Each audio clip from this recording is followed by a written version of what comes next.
Sounds can drive you insane.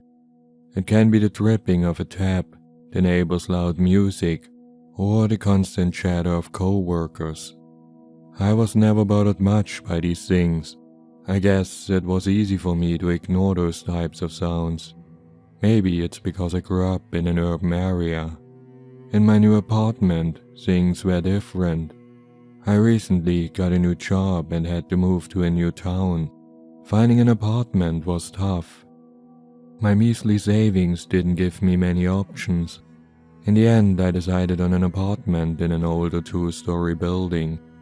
It had been written out as a recently renovated modern place. This couldn't have been further from the truth. It was clearly one of those older 70s-style apartments. If it had been renovated at all, it must have been a decade ago, if not earlier.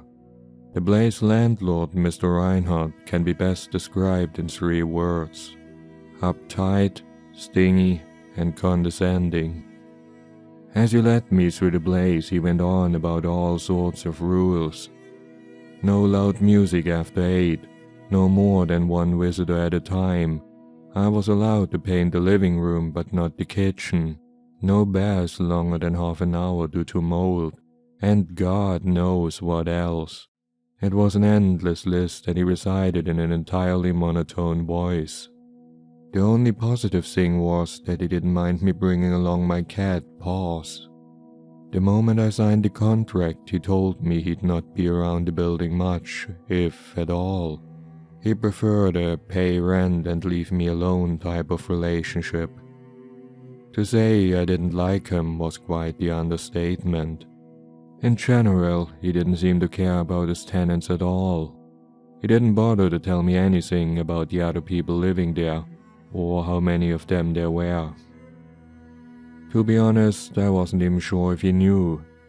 The only person I got to know was an older lady living next door. Her name was Miss Schultz, and she was well into retirement. The day I moved in, we ended up chit-chatting for a bit. She was such a sweet lady. I almost felt bad when I excused myself to finish moving in. The strange sounds started the second day. They came completely out of nowhere. I was taking care of the last few boxes when I suddenly heard it. It was low and barely audible. It's hard to describe what it was like. It was a sort of humming, at times reminding me of screeching or even wailing. My first thought was that something was playing on my phone or the laptop, but that wasn't where it came from. I checked the wall to Miss Schultz's apartment, but everything was quiet on the other side. To tell you the truth, I was quite a bit creeped out. It was already dark outside, and I felt goosebumps on my arm as I went from room to room trying to locate the source of the sounds. In the end, though, I told myself to calm down. "There's no such things as ghosts," I told myself. "Right, Paws?" The little guy answered me with a happy meow and rubbed against my ankle. I struck it off as something in the house. Who knows, the place was old. It might be the tiles above or one of the water boilers. When I started to hear the sounds more often though, I really started to get unnerved. I wasn't the only one though. Poor little Paws started to get agitated as well. He was scurrying through the apartment on a search for the origin of the sounds. At times I'd even find him sitting in a corner staring at the walls or the ceiling. It wasn't long before I started doing the same. No, not staring at the walls and the ceiling, searching for the origin of the sounds. I checked the whole place, every nook and cranny, but there was nothing. When I talked to Miss Schultz, she wasn't of much help. She'd never heard anything like it, but she said her ears weren't any good anymore. Even with her hearing aids, she was barely able to listen what was on the TV. After I thanked her, I decided to go and see who was living upstairs. I called myself stupid for not doing so right ahead. God knows it was probably the people upstairs who caused it. When I went there though, I saw that the nameplate was empty. I rang the doorbell, knocked a few times, but no one answered. Guess no one's living above. Time to strike out that possibility as well. Great. On my way back to the stairs, I ran into a young man. He'd watched me at the door to the apartment. "There's no one living there," he said in a friendly voice. "Are you looking for someone?" "Oh, it's nothing," I answered. "But thanks for the information." He nodded. "I'm Mr. Stein," he said, his smile all tease. It was almost a bit too friendly. Overdrawn even, I thought. "I'm Jenny, nice to meet you." We shook hands and I made my way back down towards my apartment. Back inside, I had no clue what to do. If the sounds couldn't be coming from above, I was at my wit's end. It was so creepy. Imagine you're sitting in front of your laptop in the evening minding your own business, only to hear sounds like this. At times I almost jumped up thinking someone or something was in my apartment. I couldn't help but feel watched and continuously had to look over my shoulder. Maybe Mr. Reinhardt knows more, I thought and dialed his number. The moment he picked up, I heard the annoyance in his voice. "Jesus Christ, who the hell is calling me at this time? It's almost 10. "It's Miss Munn, there's these sounds, this slow humming or something." "You are calling me about what now? A sound?" He cut me off. "Last time I was there were no goddamn sounds or anything." "It's not there the whole time, only now and then, but I've got no idea where it's coming from or what's causing it. Can you send someone over tomorrow? Like a maintenance person?" "Bah, humbug. You always hear a sound or another in a building like this. No reason to get so worked up about it. You young people and your..." "It's not just normal sounds, it's like a..." "Whatever it is, I don't want to hear another thing about it. Especially not at this hour of the night." "But it's your building and..." "And I'm free to kick you out whenever I want." This shut me up.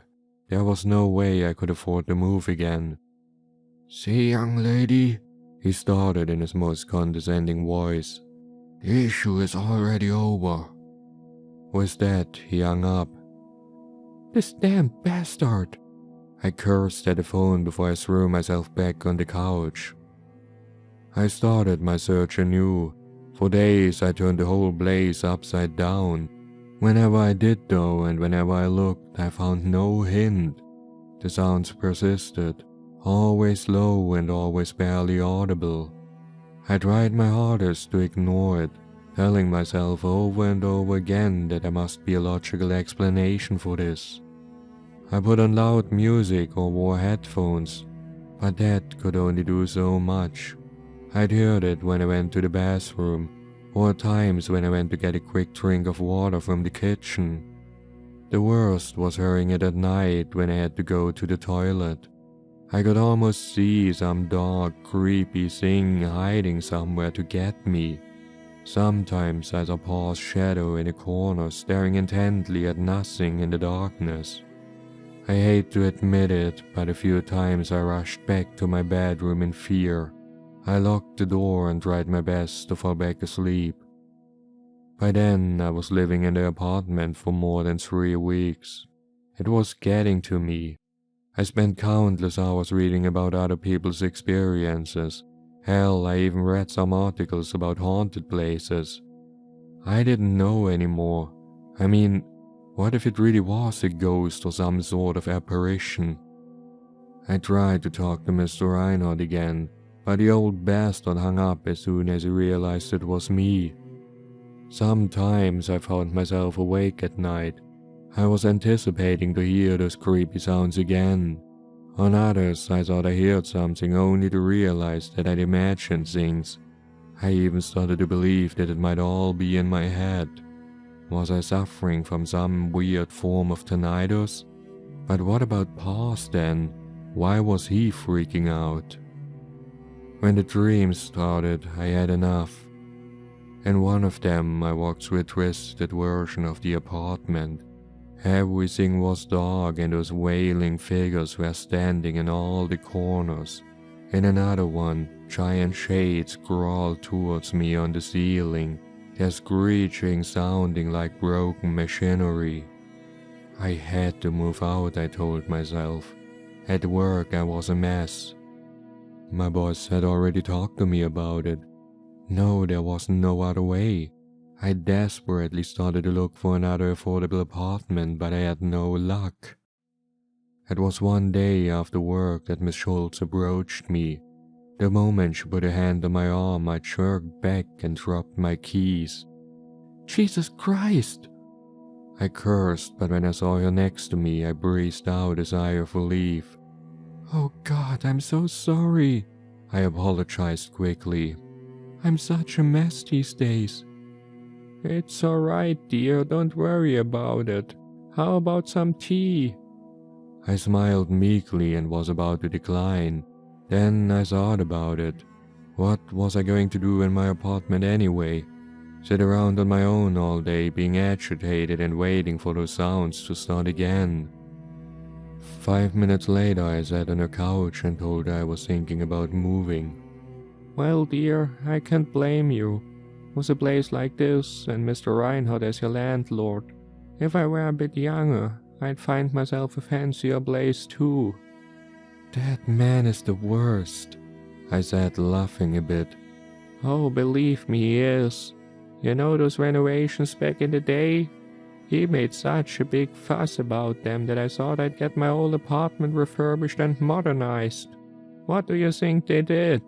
A bit of paint here, some new wallpaper there, and a few new tiles in the bathroom. That was it. Oh, and they installed this new exhaust system. I think it was required by law to replace the old ventilation shafts.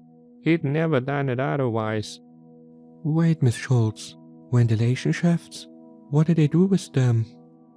The old woman looked up at me in surprise. "Those things? They closed them off and that was it.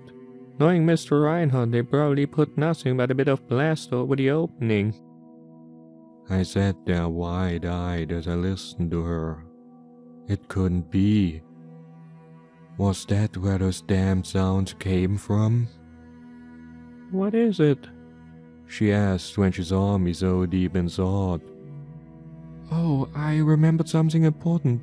I got to go." She nodded and helped me to the door, but was a bit confused at my sudden reaction. Back in my apartment, I had no idea where to even start searching. I didn't know the first thing about ventilation shafts. I walked around from room to room, listening intently, but the sounds were so low that I couldn't pinpoint them. After half an hour, I slumped down on the couch in frustration. By then, they were gone again. "Hey, boss, come over here. Come on, little guy." He didn't react, as always these days. Bet he's completely absorbed in his new hobby, watching the bathroom corner. At that moment it clicked. Cats have much better ears. Freaking hell, don't tell me the little guy had it figured out all along. A few moments later I got a chair and started to check the bathroom wall. Miss Schultz had said they'd covered up the openings with plaster. Shouldn't I be able to find them by knocking against the walls? Wouldn't it sound hollow? I had no idea if what I was doing even worked. I knocked here and there and soon I started to feel ridiculous, stupid even. Then the sound of my knocking changed. It was almost as if something was reverberating from inside. I must have found it. I came back with a small hammer that I'd used when putting together my furniture and went to work. I banged it against the wall with all the force I could muster. My arm soon started to grow tired and my breath grew restless, but finally the blaster started to get loose. After a couple more heavy beatings, a small hole was revealed. In a rush, I broke away the remaining plaster. In front of me was a small rectangular opening. It was a shaft. I saw another opening opposite me that had been sealed off as well. It must have once led to the kitchen. That wasn't all though. The shaft continued upwards. But wasn't the apartment above empty? What the hell was going on? As if to answer, the sounds started again, but now they were much louder. Paws began meowing at it right away. As I stood there on the chair, a shiver ran down my spine because I realized what it was: the cries of a woman. I called the cops right away. The moment they heard the sounds, they called for backup and went to break down the door to the apartment above. What they found was pure chaos. Most of the interior of the place was either trashed or just gone. Instead of a kitchen, they found a sort of holding cell. Inside was a young woman, chained to the wall and barely alive. What I'd heard through the ventilation shafts for all those weeks had been her cries for help. The police asked me all sorts of questions.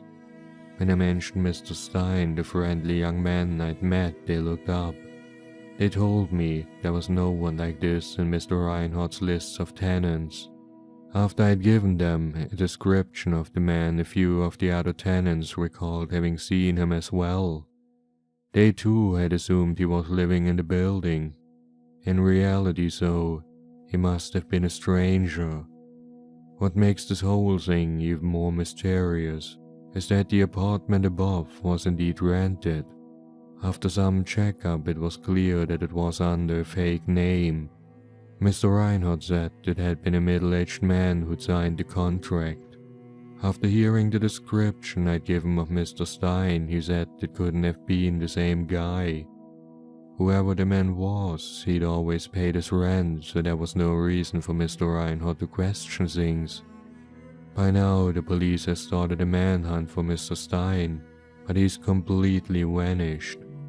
They are still entirely in the dark about the case. At times now, I'm laying awake at night thinking about everything. The woman's wailing, the shafts and the holding cell. There's one thing though that I can't get out of my mind. That long overdrawn smile the guy gave me. Even now, it still gives me the creeps.